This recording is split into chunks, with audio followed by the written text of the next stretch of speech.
What's that they say in Austin? Hook 'em? Yep, after just one day of the WGC Dell Technologies match play, we are hooked. World number one Dustin Johnson, he won handily in his 5-3 victory over Webb Simpson, but other top seeds like Jordan Spieth and Rory McIlroy, well, they got beat. How did it happen? Stay tuned to find out. Don't worry, because of the round-robin format, your favorite players, they were not sent home yesterday. They will be back at it today and will face tough conditions, including wind gusts up to 40 miles per hour. So how can they best manage their way in the wind, and how can you still go low the next time you play in breezy conditions? We'll tell you just moments from now.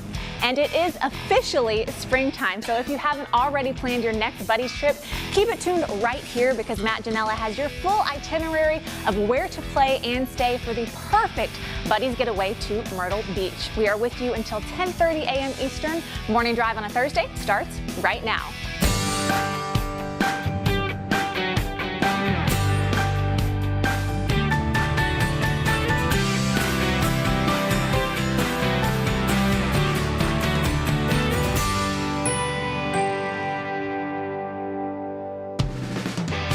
And good morning, welcome inside Studio AP, this Thursday edition of Morning Drive.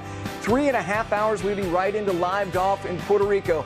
Here Williams with John Cook, 21 wins combined. He has blackjack on his resume, Champs Tour, regular tour. And John, we love match play. It's fun, but it also can be funny because we can look silly at times with how much conviction we have about certain players. Yes, and I put the kibosh on Kevin Kisner and Jordan Spieth yesterday, touting how great they were hitting the golf ball. They both got both raced yesterday. You know, John, it's interesting. We talk about the fact that, you know, there isn't one and done immediately. You have pool play, but you lose that first match, you have dug yourself a hole, and we'll talk about that. Historically speaking, just going back to last year, today's going to be a very interesting day. Big day for Rory, big day for Jordan Spieth. No doubt about it, and there were some surprises.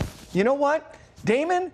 The big cat has been drawn back into this studio. What do you got with you? Speaking of silly, and I say it as a term of endearment, the big timer Charlie Piper is back. How are you, partner? I'm doing great. Caught up on my sleep. Had a great week last week in Bermuda on a little vacation, and got home in time to watch just about all the golf yesterday. And it's interesting, Damon, you know, with match play, after watching the first round of a golf tournament, you always know who's playing the best golf, who the leader is, who's struggling. With match play, you don't really know. Right. And we won't really get an idea till we get through 3 matches. But I do have a feeling that Dustin Johnson is playing some phenomenal golf. And I tell you who else looked really good to me yesterday, Phil Mickelson. Really in good control of his ball striking right now. All right, big time. Yesterday, the major storyline was the sight of the number 3 ranked player in the world, Jason Day, the defending champion, walking off the golf course after 6 holes. He was 3 down to Pat Perez at the time. He has not played well this season, and yesterday he told us all why. My mom's been here for a while, and she has lung cancer. At the start of the year, she was diagnosed with 12 months to live. She's going in for surgery this Friday, and it's really hard to even comprehend being on the golf course right now because of what she's gone through. As of now, I'm going to try and be back there with my mum for surgery and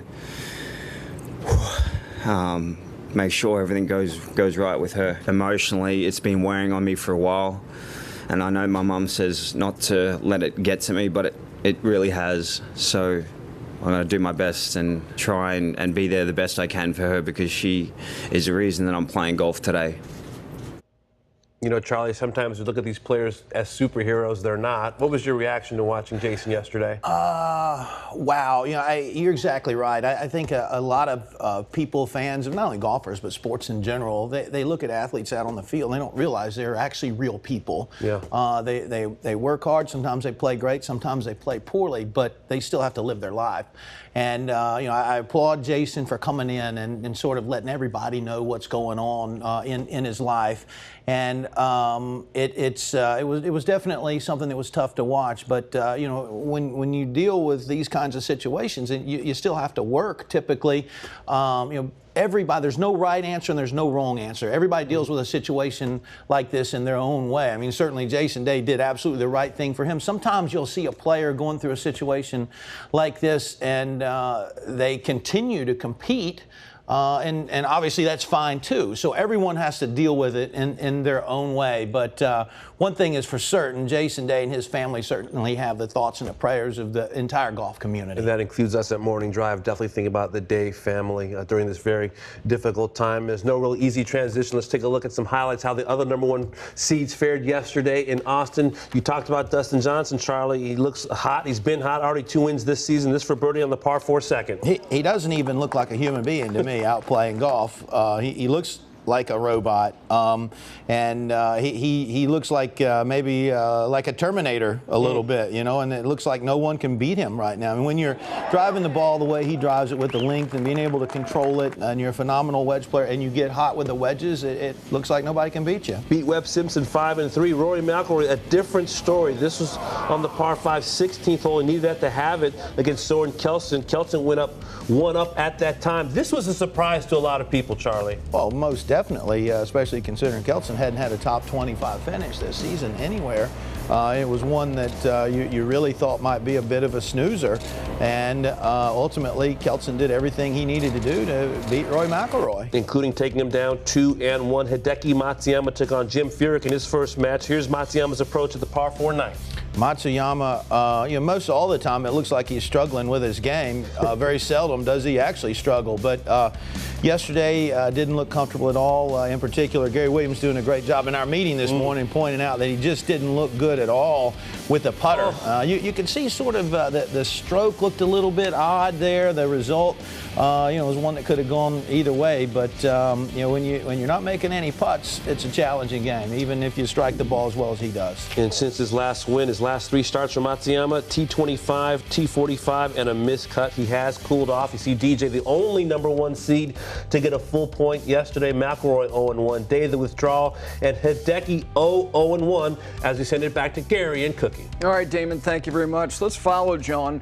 Just a thought about Dustin Johnson. It's not only the fact that he missed 1 fairway of the 12 that he had to hit, 11 of 12. 6 of his drives were in excess of 320 yards. He made 4 putts of 15 feet or further. When you make golf look easy, it means you're playing at a level that is rarely reached. He makes it look easy, and he never trailed from the first hole. And when you have that much firepower and you birdie that first hole, there's really not much you can do. All Webb Simpson could do was just watch, try to hang on, try to take some advantage of some opportunities, which he couldn't do because Dustin just never let up off the gas. And that when he's at his best, he looks just like this. Drives the ball down the fairway, drives it forever. Good iron player. We know his wedge game is vastly improved. He gets that going. He starts making these putts. You can't beat him.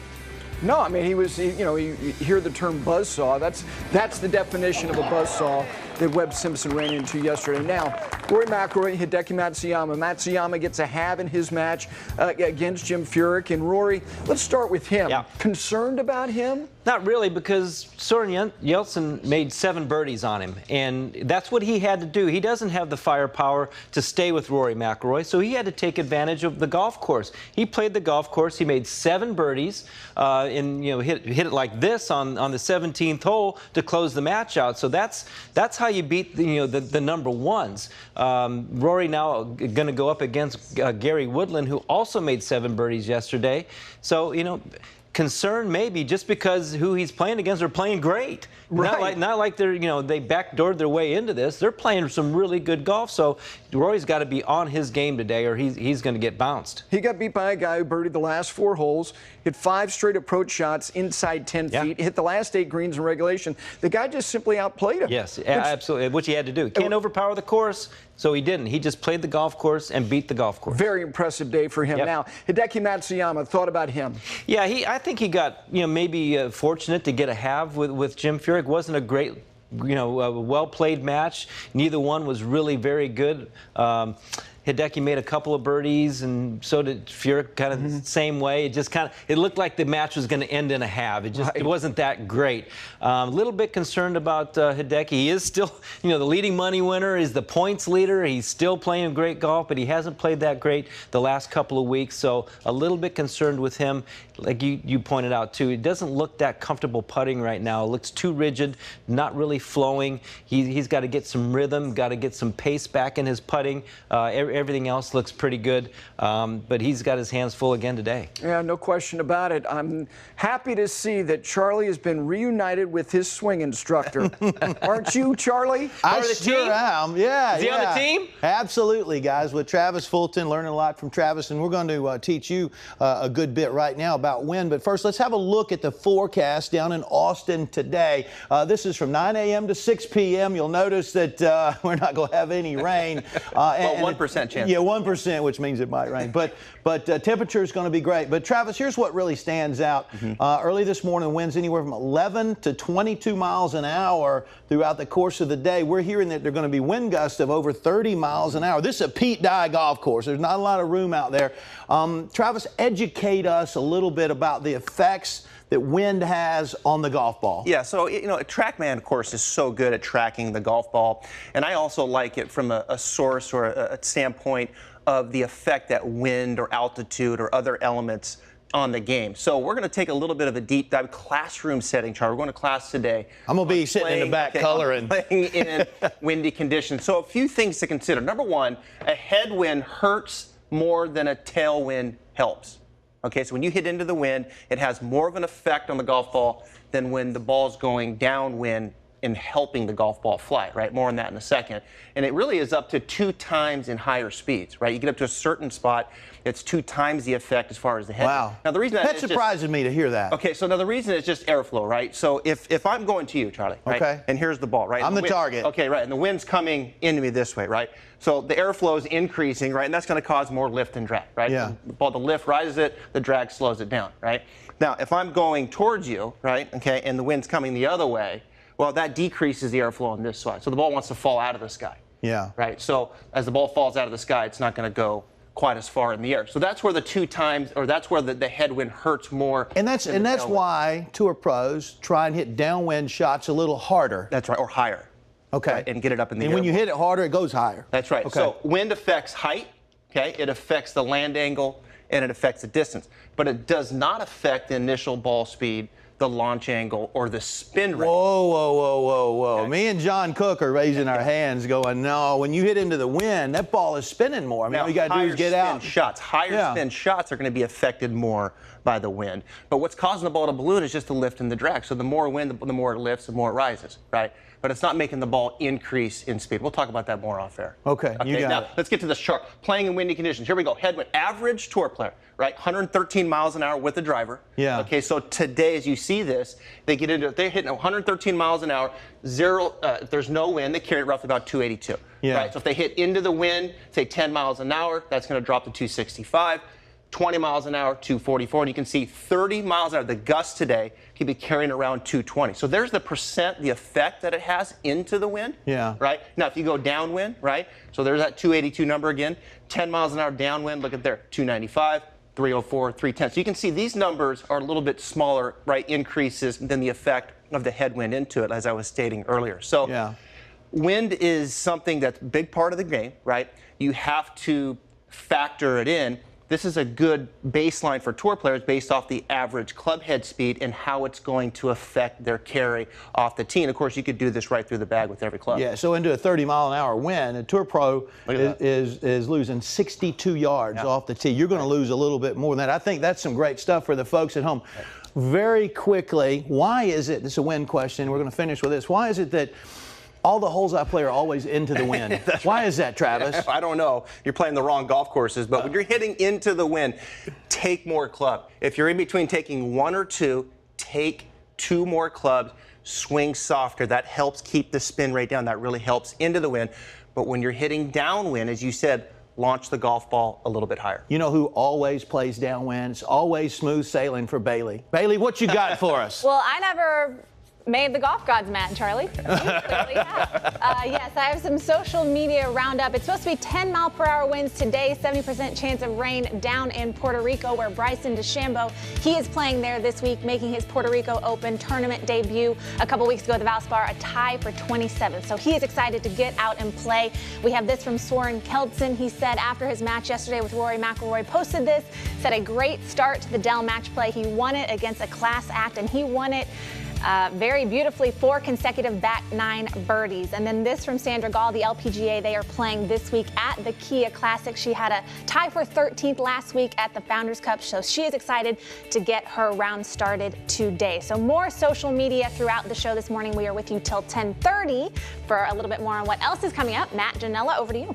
Thank you, Bailey. I think we could summarize Travis's segment by simply saying, when it's breezy, swing easy. I don't know. Talking a lot of buddies trips today on Morning Drive. We're going to take a trip to Myrtle Beach. We're going to tag along on a trip to Myrtle Beach. And I've got a list for you. Value Golf. You want it? I got it. And we're going to San Diego. That and a lot more right here on Morning Drive.